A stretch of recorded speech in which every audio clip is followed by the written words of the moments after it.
하나님은 진리이십니다. 아멘. 우리 옆 사람 인사하겠습니다. 사랑하고 축복합니다. 사랑하고 축복합니다. 사랑하고 축복합니다. 네. 우리가 인생을 살아가다 보면요. 좋은 날도 있고 어려운 날도 있는데, 우리가 그래서 세상에서 보통 뭐라고 얘기하냐면, 살아가다 보면 인생 기회가 한 3번 정도 온다라는 얘기를 하게 됩니다. 그래서 뭐 기회가 와서 우리가 그런 어떤 좋은 순간들도 있지만, 또 반대로요. 뭐 인생에 한 3-4번 정도 우리가 그런 굴곡이 없는 사람들도 없어요. 그러니 인생 기회가 3번 찾아오는 것처럼 우리 가운데 어려움도 3-4번씩 찾아오지 않나 라는 생각이 듭니다. 그러니 우리의 의지와 우리의 생각과 상관없이 내가 감당하기 어려운 일들이 찾아올 때가 있는 것이죠. 근데 그런 일들이 찾아오면 어떻습니까? 우리 옛날 말 중에요. 가난이 대문으로 들어오면 행복이 창문으로 나간다는 말이 있습니다. 그런 말이 있듯이요. 어떤 일이 일어나서 우리의 상황들이 바뀌고 그러면요, 굉장히 힘들어지고 우리가 그때 누리던 행복마저도 놓쳐버리는 경우가 굉장히 많다는 거예요. 가난해지기만 해도 우리가 그 안에 누렸던 기쁨들 다 놓치면서 행복이 나가는 거라고 얘기하잖아요. 그게 왜 그 상황들이 바뀌기 힘들어지고 어려워지니까요. 근데 그 어려움들이 그냥 단순히 외부적인 것들에 있어서만 존재하는 것이 아니라, 어떨 때는 뭐 같이 있는 가까운 사람들이나 또 뭐 힘이 되어줘야 되는 이들, 뭐 가족, 뭐 연인, 뭐 어떤 부부, 남편, 아이, 자녀, 뭐 이런 일들도 우리에게 힘들게 하고, 어떤 정말 가까운 친구인데도 불구하고 우리를 힘들게 할 때가, 생각보다 외부의 힘들보다 그런 일이 더 힘들 때도 있다는 거죠.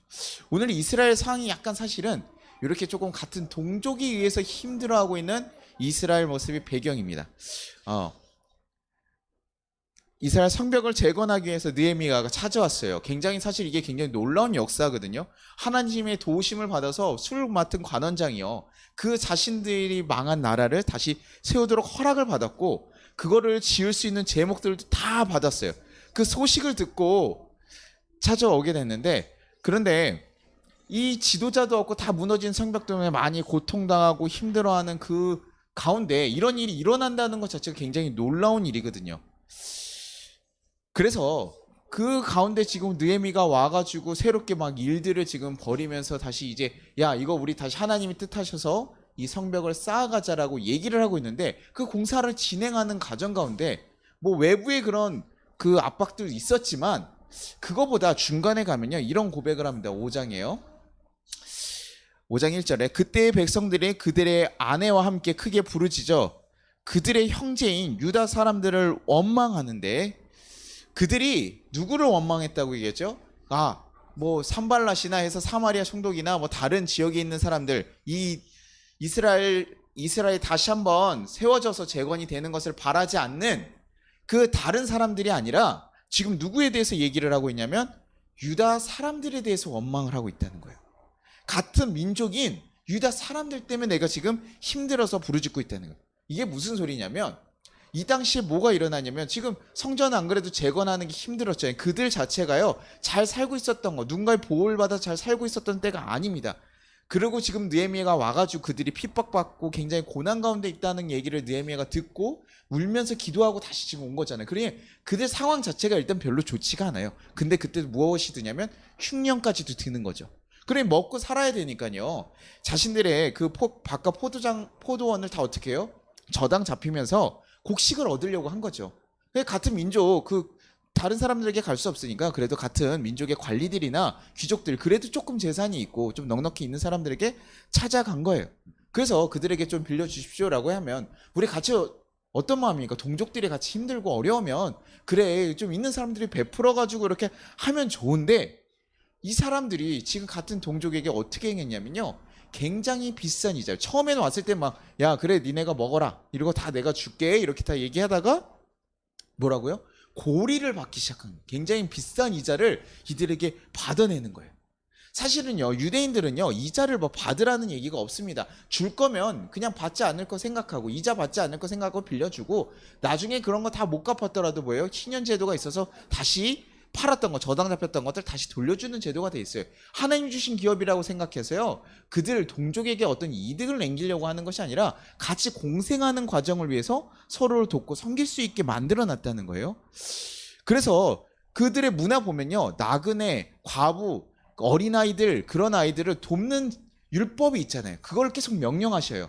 니네가 이삭을 다 벼를 다 가져가더라도 그들이 먹을 수 있는 거 흘려진 것은 놔둬라. 그래서 같이 살아갈 수 있게 가난하고 힘없고 어려운 사람들 그런 사람들 같이 살아갈 수 있게 하는 게 이 유대 하나님 나라 하나님 선택하신 백성들이 지켜야 되는 법이었다고요. 유대 공동체가 바로 이런 것을 방향을 가지고 걸어가고 있는데 지금 유대 공동체가 무너지고 나서 그 다음번에 같이 남아있는 유대인들끼리 어떻게 해요? 세상의 법처럼.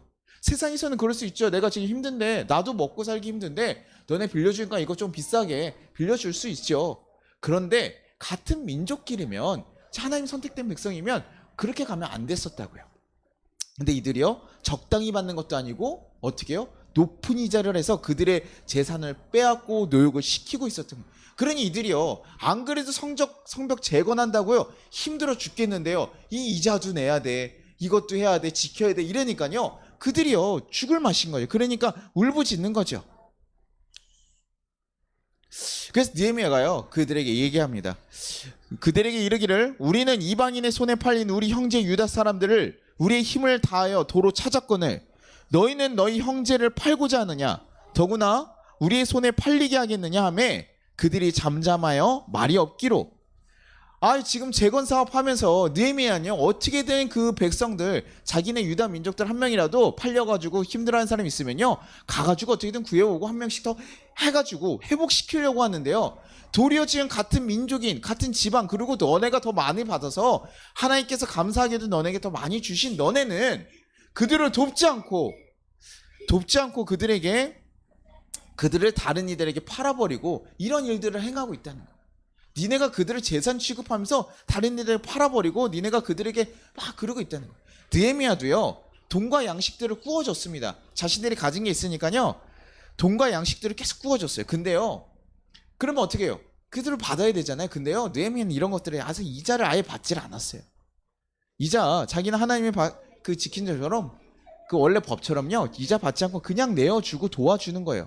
하나님을 경외하는 사람들은 그렇게 해야 된다는 거예요. 그러니까 그들에게 지금 지적하는 거예요. 하나님을 경외하는 자들이 어떻게 그럴 수 있냐.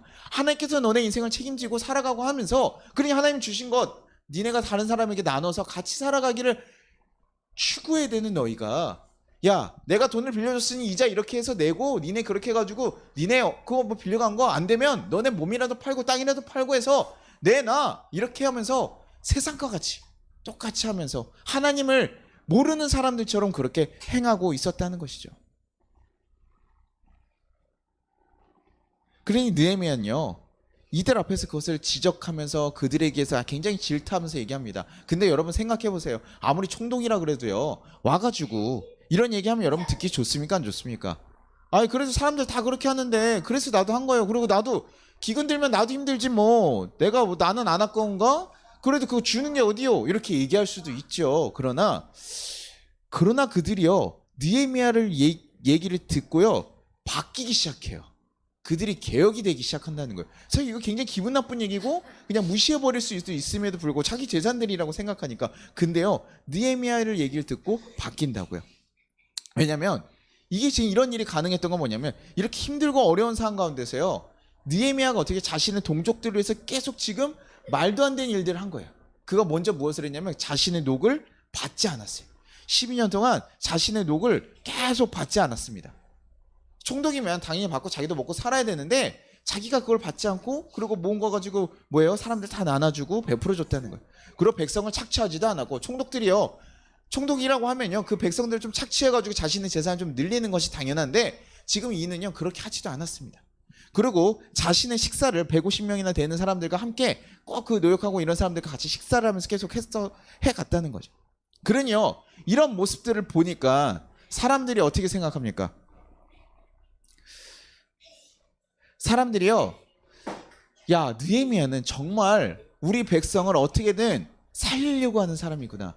하나님의 말씀을 가지고 와서 정말 우리를 사랑해서 우리를 어떻게든 살리려고 하는구나. 그런 것들을 보게 되고 느끼게 되니까요 다른 사람 말은 안 들어도 누구 말은 듣는 겁니까? 느헤미야의 얘기는 듣고 있는 거예요. 다른 사람은 몰라도 느헤미야 얘기는 듣는다고요. 그래서 그들도 하나님의 뜻을 어떻게 하면 잘 지킬 수 있을까? 그런 고민을 하면서 그의 모습을 본받아서 따라가게 되는 거죠. 그래서 사람들도요, 자신의 성벽을 쌓는 일을 그야 이런 거 하지 말고 우리 그런 성벽을 쌓는 일에서 더 힘써서 그 일들을 가기 때문에 그 일들이 사실 50 며칠 만에 이루어질 수 있게 되는 거거든요. 그래서 그 모든 일을 하면서 그들은요, 하나님을 따라가는 방식들, 이제 하나님이 어떻게 살아가야 되는지 그것들 하나하나 회복하고 있는 과정인 것입니다. 그들이 이 성벽만 재건하는 게 아니라 그들이 다시 한번 하나님의 백성으로 살아가기 위해서 그 전에 잘못된 거, 세상의 방식을 떠나갔던 거, 하나님의 백성의 방식을 버렸던 그것들을 다시 한번 회복하면서 걸어가고 있는 것이죠. 근데 느헤미야에게는요, 이게 사실은 굉장히 좀 쉽지는 않았어요. 이렇게 자기의 녹을 다 버리고 남들을 베풀어 주는 거 쉽지 않았어요. 근데 아까도 처음에 우리가 외부에서 누가 방해했었다 그랬죠? 산발랏은요, 계속 느헤미야를 죽이려고 했어요. 왜냐면 자기네가 야, 저 성벽이 계속 재건되어지는 거 보니까요, 불안하거든요. 이제 내가 이득을 취할 수 없어. 그리고 계속 유언비어를 하고 그 사람들 막 겁을 주고 했는데요, 사람들이 느헤미야 안에서 이렇게 꽁꽁 잘 붙잡혀가지고요, 잘 가는 거예요. 그러니까 야, 안 되겠다, 방법을 바꾸죠. 야, 한 사람을 정확하게 처리하자. 그래서 느헤미야를 죽이려고요, 성벽이 거의 다 재건직을 때요, 편지를 보냅니다. 편지를 보내서 느헤미야를 딱 불러내가지고요, 거기서 죽이려고 해요. 근데 느헤미야가요, 4번이나 보냈는데 거기에 반응하지도 않는 거예요. 왜냐면 그 의도를 아니까 야, 딱 반응하지도 않았어요. 그러니까 5번째는 어떻게 했냐면 편지를 열어가지고요, 그때 이렇게 두루마리 그런 서신을 이걸 붙이지 않고 열어서 누구나 볼 수 있게, 그리고 자신들도 그런 소문을 내면서 거기에 뭐라고 담았냐면 느헤미야 총독이 왕이 되려고 지금 역모를 꾸미고 있다. 그래서 지금 이런 일을 하고 있다. 그러니까 그 백성들 그런 얘기 들으면 걱정합니까 안 합니까? 당연히 걱정될 수밖에 없는 거예요. 야, 저가 이 나라를, 하나님 나라를 세우려고 하는데 그것이 자기가 왕이 되려고 하고 이 나라에 반역을 하려고, 야, 반역하면 지금 이길 수 있어요 없어요? 페르시아에게 상대가 안 되거든요. 그러니 지금 그랬다간 괜히 불똥 튀어가지고 다 죽을 수 있으니까 지금 그런 걸로 사람들을 흔드는 일을 하고 있는 거예요. 그런 소문을 누가 내고 있습니까? 자신들이 지금 막 내고 일부러 보여주고 막 이렇게 해요. 그래서 다음 안 나올 수가 없게 그 자리에 나와서 설명할 수밖에 없게. 근데 그 느헤미야는요, 그 5번째도요, 단호하게 너네 거짓을 고하지 말라 하면서 딱 니네 얘기한 건 다 거짓이다 라고 하면서 딱 편지를 해버려요. 그렇게 해서 그것들을 계속 지금 그런 자기를 위협하는 사람들 가운데서 계속 걸어가고 있다고. 그러다가 심지어 이들이 어떻게까지 하냐면요, 6장 10절에요 이렇게 합니다. 이후에 무에다벨의 손자 들라야의 아들 스마야가 두문불출하기로 내가 그 집에 가니 그가 이르기를 그들이 너를 죽이러 올 터이니 우리가 하나님의 전으로 가서 외소 안에 머물고 그 문을 닫자. 저들이 반드시 밤에 와서 너를 죽이리라 하기로. 누가 와요? 예언자가 와가지고 얘기해 주는 거예요. 당신을 죽이려고 오늘 밤에 당신을 죽이러 사람들이 오니 느헤미야 씨, 나랑 같이 성전에 들어가서 문을 닫고 거기에 도망가 있읍시다. 그러면 그들이 거기는 못 들어오니까, 거기는 함부로 들어갈 수 있지 않으니까 거기 들어가면 당신이 살 거요. 이렇게 얘기하면 지금 딱 어떤 느낌입니까? 하나님이 마치 사자를 보내서 얘기해 준 것 같잖아요. 너의 위험을, 생명을 살리기 위해서 느헤미야한테 예언자를 보내주셔가지고 야, 오늘 밤에 너를 죽이러 올 거야. 그러니 너 성전으로 들어가서 숨자라고 얘기하는데요, 느헤미야가 이거 어떻게 했을까요? 거절해버려요. 왜요? 성전에 들어가는 건 제사장들이 들어가고 나는 총독이기 때문에 거기에 들어갈 자격이 되지 않는다. 그건 하나님이 정하신 법칙인데 내 생명을 살리고자 해서, 내가 위협이 있으니 내 생명을 살리고자 하나님이 정하신 율법을 깨고 들어가면 이것이 결국 누구에게 손해가 되는 겁니까? 느헤미야의 그 하나님에 대한 마음들을 그 깨버리는 것처럼 보이는 거죠. 그러니까 느헤미야는요, 내가 그런 위험이 있을지언정 나는 그것을 하지 않겠다라고 얘기하는 거예요. 나 같은 사람은 성소에 들어갈 수가 없습니다. 그리고 도망이나 다니란 말입니까? 하나님이 지금 지켜주셔서 우리가 하는 건데 내가 내 생명 살리겠다고 성소에 들어가도 안 되는데 그걸 들어가는 것이나 도망 다니는 것이나 이것이 합당치 않다. 그들이 와서 만약 하면 정말 그게 죽어야 된다면 죽을 수밖에 없는 거죠. 그래도 하나님의 법을 어기지 않고 하나님 앞에서 당당하게 나는 해야 할 일을 하겠다는 것이죠. 그러니요, 이가 단순하게 자신의 나라를 사랑하고 자신의 나라를 세우기 위한 그냥 그런 총독, 그냥 독립운동사 같이 그런 총독이 아니라 이 사람은 정말 하나님의 뜻을 붙잡고 하나님의 율법에 어긋나는 것을 정말 목숨과 같이 지키고 있는 거예요. 그것을 하나라도 하지 않으려고, 하나님 뜻에 어긋나는 것을 하지 않으려고 하는 사람.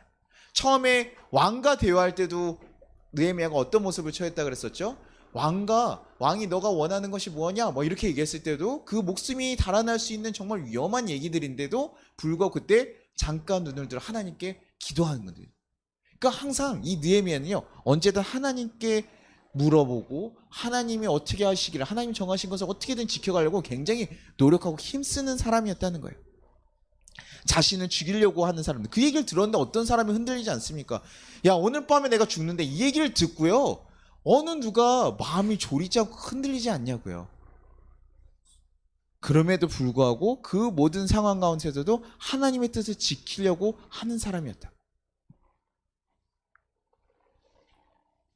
그러니요, 이 자기 지금 외부에서도 힘들게 하고 이 내부 안에서도 유다의 그 관리들이 그 백성들을 흔들리는 그런 여러 가지 정말 참담한 모습들, 정말 전 하고 싶지 않을 것 같아요. 그런 모습들 보면 정말 힘들어지고 다 내려놓고 싶을 것 같은데, 그런 창당한 상황 가운데서도 느헤미야는 무엇을 했다고요? 자신의 모든 것을 다 사용해서 그것들을 끊어내고 바꿔가고 그 모든 외부의 그런 위협 가운데서도 자기를 포기하지 않고 온전히 걸어가고 있었다. 자신의 모든 것을 나눠서 그 공동체를 바뀌어가고 그 사람들을 도우고 살리려고 했다는 거예요. 그 모습 가운데 결국 이스라엘 백성들이 하나하나 다 엎드려져가지고 그를 따라가고 쫓아간다는 거예요. 그래서 그들이 온전히 하나님 나라로 바뀌어가 다시 한번 세워지는 그 걸음들을 걸어갈 수 있게 되는 것이죠. 우리가요, 단순히요, 예수님 믿어라 이런 얘기하고요, 뭐 믿으십시오라고 얘기해가지고 예수님 믿는 거 아니에요.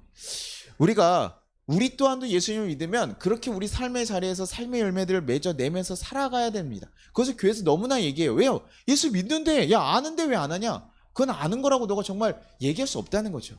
아면 그렇게 살아야 되는 것이고 그런 열매를 맺어야 되는 것이죠.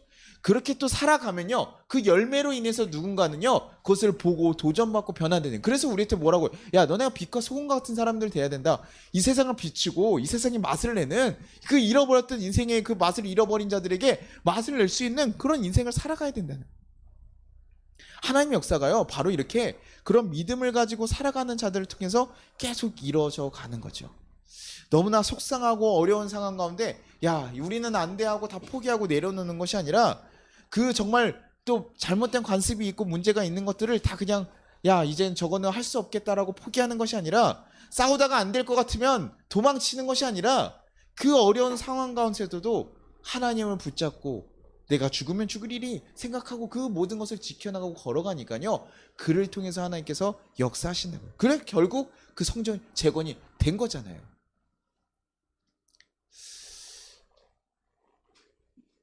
근데 한번 이제 이 말씀을 보면서 고민하게 되었습니다. 야, 이는 어떻게 이렇게까지 믿음을 지키면서 할 수 있었을까?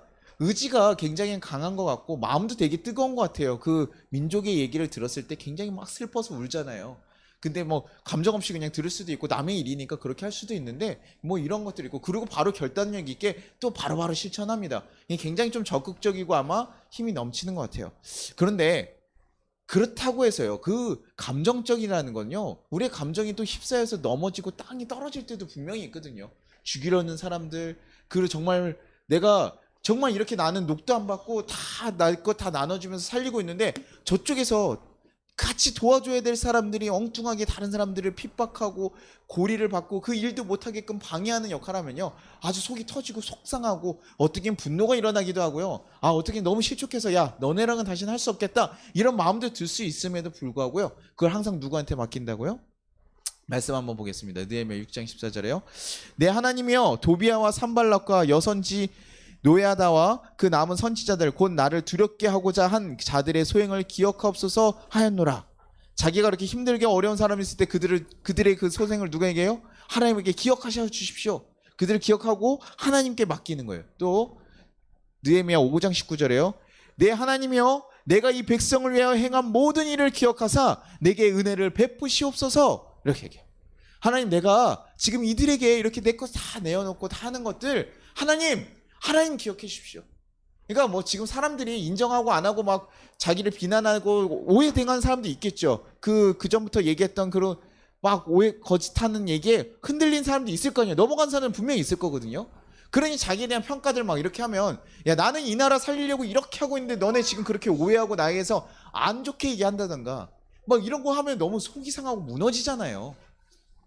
그럼에도 불구하고 그 사람들에 대해서 실족하지 않고 그 어려움에 대해서 직관하지 않고요.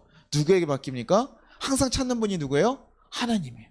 하나님이 기억해 주십시오. 하나님이 기억하셔서 내가 행한 일이 나를 위한 일이 아니고 저들이 지금 나를 오해해서 막 유언비어 피웠던 것처럼 내가 이들 백성을 이용해서 왕이 되려고 하는 거 아닌 거 누구나 아시냐? 하나님 아시지 않습니까? 하나님 알아주십시오. 그리고 저들이 지금 막 명분을 가지고 뭐 얘기를 하지만 그들이 이 백성들을 괴롭히고 이걸 죽이려고 하는 그 악행들, 하나님 그들의 악행 또한도 기억하여 주십시오. 자기의 가야 될 길, 자기의 원수, 그 모든 힘듦, 그 모든 거 다 누구에게 맡기는 거예요? 하나님께 맡기고 내가 하나님 앞에 온전히 걸어가겠습니다라고 고백하는 것이죠. 절대 느헤미야가 두렵지 않은 게 아니에요. 이런 얘기한다는 것 자체가 무엇입니까? 흔들림 없으면 이런 얘기도 안 하겠죠. 그런데요, 자기도 속상하고 어려운 거예요. 자기도 두렵고 힘든 거예요. 그럼에도 불구하고요, 내가 기꺼이 받아야 될 그 모든 것까지 다 내어놓고 하는 거는 하나님이요, 그 모든 상황보다 더 강하시고 크신 분이라는 것을 명확하게 알고 있는 거예요. 자기가 이렇게 했다고 그게 다 해결될 거라고 생각하지도 않아요. 그들의 백성이 바뀔 거라고 기대하고 얘기는 하겠지만 그 일이 온전히 이루어지지 않을 수도 있어요. 그 관리들 가운데요, 다 바뀌었으면 좋겠지만 안 바뀐 사람도 있잖아요. 그러면 굉장히 좀 거슬려요. 사실은 좀 다 바뀌어서 이렇게 임시하셔야 해야 되는데 안 바뀔 수도 있고, 계속 그런 사람들 엉뚱한 새 얘기하고, 야, 제거 이득 취하기 위해서 우리 이용하는 거야, 막 이런 얘기하면요, 너무나 속이 상할 수 있는데도 불구하고 그 모든 것들 다 내려놓고 자기의 모든 유익 다 포기하고 그 길을 걸어가는 거예요. 그거 누가 지켜주시면 된다고요? 하나님만 기억하셔서 하나님만 지켜주시고 하나님께서 나를 기억해 주시면 그걸로 충분하다. 왜? 하나님이 이 세상 그 어떤 것보다 크신 존재니까. 느헤미야는 이거를 알고 있었던 거예요. 무엇이 중요한지를 명확하게 알고 있었던 사람입니다.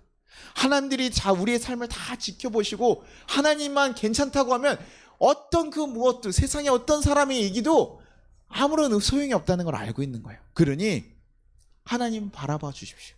하나님은 기억해 주십시오. 내가 막 실패했다라고 얘기하고 너 비난하는 그 모든 소리 가운데서도, 아니요, 하나님 내가 어떤 마음으로 이 자리에 있었는지 하나님 아시지 않습니까? 하나님만 알아주시면 됩니다 라고 고백하면서 그 하나님께 맡기시고, 하나님 세우실 분도 하나님이시고 우리가 망하게 하신 것도 누구인 거예요? 하나님과 봤잖아요. 그걸 기억하고 있고 알기 때문에 느헤미야는요, 그런 결단을 하고 있어요. 그래서 유혹, 핍박이 모든 것, 어떤 상황 가운데서도 하나님을 바라보았기 때문에, 그리고 하나님이 더 크신 것을 알았기 때문에 자기가 죽더라도 하나님이 선택하신 것을 포기하지 않겠다, 하나님 원하시는 길을 포기하지 않겠다라고 얘기하는 것이죠. 저희도 그러잖아요. 요즘에 목회하기가 굉장히 어려운 시대라고 얘기합니다. 예전처럼 교회 와가지고 교회에 어떤 행사를 하고 그것을 믿는 사람들이 더 같은 뜻을 가진 사람이 점점 늘어나서 제자화되는 그런 공동체로 지금은 흘러가지 않는다 그래요. 직접 지금 목회자에서 언제까지 얘기하냐면 너네가 먼저 찾아가서 니네가 나가서 그 자리 가운데 일을 하고 같이 공동체를 만들고 세워가라 라고 얘기하는 시대예요. 그게 사실 또 맞죠. 왜냐면 그들이 여기까지 올 수 있는 힘이 없다면 우리가 가는 게 맞아요. 목사님들이 신방하고 나가고 하는 거가 너무나 당연한 일이라고요. 그게 맞고요. 올 수 없는 자들을 위해서 같이 세우고 이렇게 세우는 거, 그렇게 가고요. 그게 지금 시대가요, 또 복음은 워낙 다 배척한 시대가 어렵지 않아요. 그러면 작은 교회 목회로 이렇게 걸어가다 보면요, 그런 평가들 범심입니다. 우리 선교사님들이나 다 나가가지고 해외 나가서요 사역들 했을 때요 10년 지났는데요 벌레만 잡고 오신 분들도 있어요. 그러면 안 돼요. 예배하는데 방해하지 마세요. 네, 죄송합니다. 네, 막 벌레만 잡고 있을 때도 있고요. 막 이런 경우도 있어요. 그 열매가 안 보이니까. 사람들은 무엇을 열매 봅니까? 어떤 인원, 결과, 사람들이 얼마나 늘어나서 복음화됐냐. 근데요, 하나님 원하시는 건요, 교회에 나오는 인원들을 바라는 것이 아니라요, 그들이 예수를 통해서 정말 행복해지고 변화되는 정말 그 사람들이에요. 그리고 누구 또 바뀌어가는 겁니까? 그 선교사들 또한도 바꿔가고 있는 과정이었다고요. 그런 과정에 있는데 그 사람들을 온전히 세워가야 되는데, 하나님께서 그 모든 일들을 하나님께서 사실은 보고 있어요. 그냥 굉장히 사람들이 평가했을 때 안 좋을 때도 많지만, 그럼에도 불구하고 그거 들으면 굉장히 실족스럽거든요. 속상해요. 야, 너 뭐 했냐? 2년 동안 뭐 했냐? 10년 동안 뭐 했냐? 너 평생 동안 지금 해가지고 뭐 한 거야? 네 하나 그냥 먹고 살려고 한 거냐? 이런 얘기 들으면 너무 속상할 수도 있음에도 불구하고요. 그때도 하나님이 보셨으면 내가 어떤 마음으로 이 자리를 지켰고 생명 한 생명 생명을 위해서 얼마나 힘을 썼는지 주님 아시지 않습니까? 그럼 사실 그리스도인들은 그거만 한 게 없어요. 왜? 죽고 나서 하나님 앞에 가서요. 하나님 앞에 야 잘했다. 네가 칭찬 받을 만큼 잘했다. 내 얘기를 지켜서 한 생명을 위해서라도 너가 그 생명을 살리기 위해서 그렇게 수고했다. 그 모든 영광 다 버리고 교회도 크고 좋은 차 타고 좋은 집에 가들어가서 야 목사님 어디 가서 인정받으면 살아가는 그 모든 거 다 포기하고 그 빚도 없고 아무것도 없는 자리에서 잘 기억하고 있었니? 그것에 대해서 하나님께서 멸류관을 주시고 칭찬하실 거라고 얘기하는 거잖아요. 그걸 바라기 때문에 선교사님들이고 목사님들 가는 거잖아요. 우리 그리스도인들도 그렇지 않습니까? 우리 살아갈 때요 어떻게 좋은 일만 있습니까? 왜 우리를 흔드는 일이 없습니까? 우리는요 그때 무엇을 해야 됩니까? 하나님을 바라보는 거예요. 이 상황을 보고 이 상황이 어떻게 이루어지고 나를 핍박하고 나를 뭐라고 얘기하고 그거 사실은요 중요하지 않아요. 가족들도 내 가족 우리가 살아갈 때도 가족들의 평가가 가장 중요하지 다른 지역에 있는 평가들 사실 중요하지 않습니다.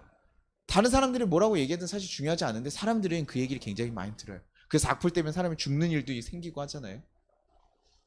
그래서 사람들이 사실 흔들릴 수밖에 없기는 하지만 그 가운데 그런 일들이 있을 때 무엇을 하십니까? 예수님을 바라보십시오. 우리를 구원하시고 우리를 죽기까지 희생하신 그 하나님의 사랑을 바라보십시오. 그리고 붙잡고 나가십시오. 그리고 그분을 위해서 정말 그분을 위해서 내가 가진 유익과 내가 가진 이 권한 조항도 다 포기하고 나눠주고 베풀어주면서 살아가십시오. 그것이 그리스도인 삶이에요. 그 삶을요 하나님께서 보고 기억하신다. 그 하나님이요 그것을 너무나 감사하고 기뻐하면서 야 잘했다 칭찬하시면서 가신다고요. 내가 말한 거 너네가 잘 지켜주시 내가 너무 고마워. 야 잘했어 칭찬하시면서 우리를 바라보시는 거예요. 우리의 삶이요 의미가 없는 것이 아닙니다. 우리가 오늘 걸어가는 삶이요 의미가 없는 것이 아니에요. 왜요? 주님이 우리를 보고 기억하시기 때문에. 느헤미야가 그것을 알기 때문에 그 모든 순간 가운데서 하나님을 붙잡고 나갈 수 있었고 그때마다 두렵고 떨릴 때마다 하나님께 기도하며 하나님께 나아가는 것이었어요. 우리가 우리 삶의 살이 가면서요 좋은 일만 교회 다니니까 행복할 거예요. 다 좋은 일만 생길 거예요. 다 잘 될 거예요. 그러지 않아요.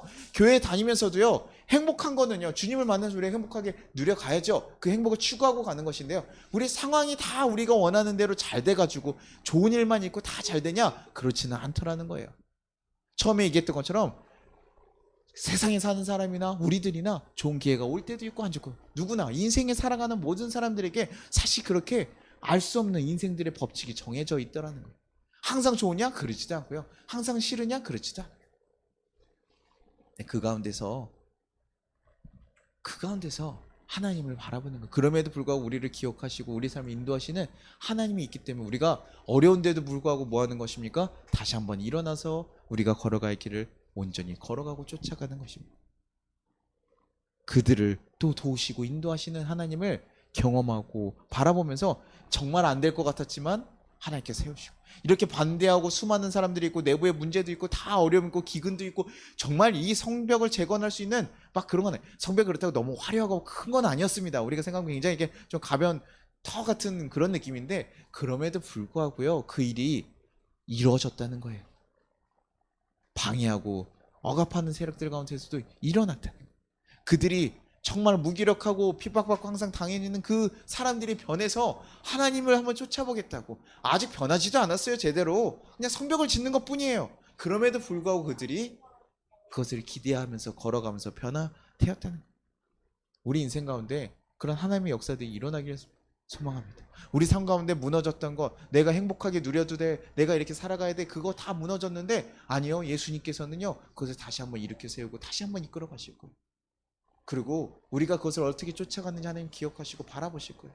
그리고 인도하실 겁니다. 그러니 여러분 우리 하나님을 정말 믿고 날 위해서 죽으신 그 예수님을 믿고 여러분 일어나시고 다시 한번 나가십시오. 그리고 여러분이 선택하는 거 왜 나만 희생하냐? 나만 이렇게 해야 되냐? 아니요. 그 하나님께서 바라보고 계시고 그리고 그 삶을 통해서 여러분 삶이 바뀔 것입니다. 여러분 주의가 바뀔 것입니다. 이 땅이 바뀌어가고요. 여러분 주의가 바뀔 거예요. 그 역사들이 꼭 여러분 삶 가운데 있기를 간절히 소망합니다. 우리 같이 찬양하고 기도하도록 하겠습니다. 마음이 지쳐서 우리 같이 찬양할게요. 우리가 어렵고 힘들 때 하나님께 나아가십시오. 하나님 우리를 계속 바라보고 계시고 인도하시고 우리 함께하고 계십니다. 우리 그분 붙잡고 다시 한번 일어나서 걸어가기를 소망합니다.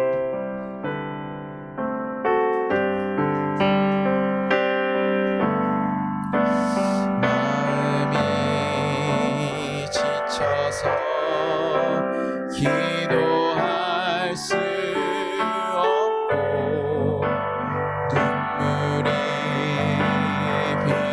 빗물처럼 흘러내릴 때 주님은 우리 연약함을 아시고 사랑으로 인도하시네.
같이 기도하겠습니다. 주님께서 우리 삶을 온전히 이끌으시고 붙잡으시고 다시 한번 세워주실 것 바라면서 주님 나를 붙잡으신 하나님을 내가 다시 한번 기억하게 해주시옵소서. 우리의 삶을 다시 한번 세우시기 위해서 모든 힘을 쓰고 계시는 그 하나님을 바라보며 하나님 우리의 삶이 다시 한번 온전히 살아가기를 간절히 바라고 있는 그 하나님을 바라보며 주님 나에게 힘을 부어 주시옵소서. 다시 한번 내가 일어나서 주님을 붙잡고 가겠습니다. 주님과 함께 걸어가겠습니다라고 우리 다시 한번 고백하도록 하겠습니다. 우리 주여 한번 부르고 기도하도록 하겠습니다. 주여